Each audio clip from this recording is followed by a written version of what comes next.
जय माता दी दोस्तों। उत्साह आनंद का प्रतीक नवरात्रि का छठा दिन माँ कात्यायनी को समर्पित है। प्राचीन काल से नवरात्र के छठे दिन कष्ट निवारणी माता कात्यायनी की पूजा अर्चना होती आ रही है। माँ कात्यायनी का स्वरूप स्वर्ण की भांति चमकीला है। माँ के इस दिव्य स्वरूप को देखने मात्र से मनुष्य के सभी पाप मिट जाते हैं।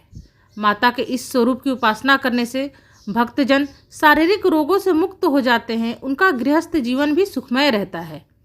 माँ कात्यायनी का ध्यान करने से राहु दोष से छुटकारा मिल जाता है। माँ कात्यायनी की सवारी सिंह है। माता की 4 भुजाएं हैं। बाएं भुजा में माँ ने तलवार और कमल पुष्प धारण किया है और दाहिनी भुजा वर मुद्रा और अभय मुद्रा में रहती है।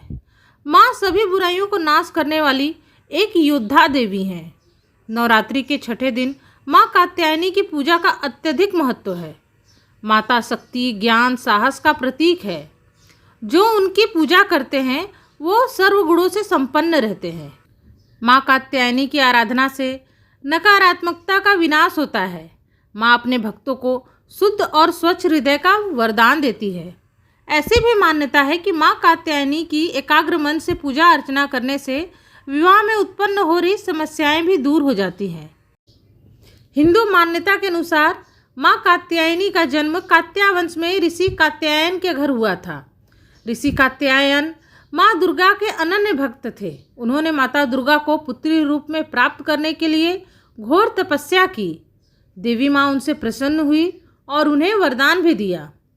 ऋषि कात्यायन की पुत्री होने के कारण ही माता को कात्यायनी कहा जाने लगा। वह एक मजबूत सुंदर योद्धा के रूप में पली बढ़ी। एक बार की बात है, महिषासुर के 2 असुर चंडमुंड ने माँ कात्यायनी को देखा और उनकी सुंदरता पर मंत्रमुग्ध हो गए। दोनों अपने स्वामी के पास गए और उसे माँ कात्यायनी के बारे में सब कुछ बताया। यह सुनकर महिषासुर बहुत खुश हुआ और उसने तुरंत अपने दूत दुंदुभि को माता कात्यायनी से विवाह करने के बारे में बात करने को कहा। दुंदुभि देवी कात्यायनी के पास गया और महिषासुर की महानता के बारे में बताते हुए कहने लगा कि महिषासुर अब तीनों लोक के शासक है, इसलिए उन्हें महिषासुर से विवाह कर लेना चाहिए। दुंदुभि की बातें सुनकर देवी कात्यायनी मुस्कुराई और उससे कहा कि उनकी परंपरा के अनुसार पहले महिषासुर को उन्हें युद्ध में हराना होगा, तभी वो दोनों विवाह कर सकते हैं। दुंदुभि वापस महिषासुर के पास गया और उसे इस चुनौती के बारे में बताया। महिषासुर मान गया और युद्ध की तैयारियां शुरू हो गई। माँ कात्यायनी और महिषासुर के बीच भीषण युद्ध हुआ। जब माँ कात्यायनी और महिषासुर आमने सामने आए तो उसने खुद को एक भैंसे के रूप में बदल लिया। माँ कात्यायनी के लिए यह एक बड़ी चुनौती साबित हुई, क्योंकि उससे लड़ने के लिए माता को काफ़ी संघर्ष करना पड़ा। अचानक से माता कात्यायनी उसकी पीठ पर चढ़ गई। महिषासुर हैरान रह गया।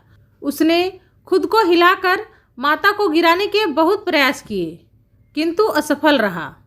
तब माता कात्यायनी ने उसके गर्दन पर अपना पैर रख अपने त्रिशूल को भेद कर उसका शीश काट दिया। इस प्रकार माता कात्यायनी ने शक्तिशाली दुष्ट राक्षस महिषासुर का वध किया। इस प्रकार माँ कात्यायनी ने देवताओं की रक्षा की और इस संसार में पुनः शांति की स्थापना की। क्योंकि माँ कात्यायनी ने महिषासुर को पराजित कर उसका वध किया था, इसीलिए उन्हें महिषासुर मर्दनी के नाम से जाना गया। तो दोस्तों, यह थी नवरात्रि के छठे दिन की देवी माँ कात्यायनी की कहानी। अगर आप लोगों को माँ कात्यायनी की ये कहानी पसंद आई हो तो इस वीडियो को लाइक और मेरे चैनल को सब्सक्राइब जरूर करिएगा। माँ कात्यायनी अपनी कृपा आप सभी पर बनाए रखें, इसी मनोकामना के साथ जय माता दी।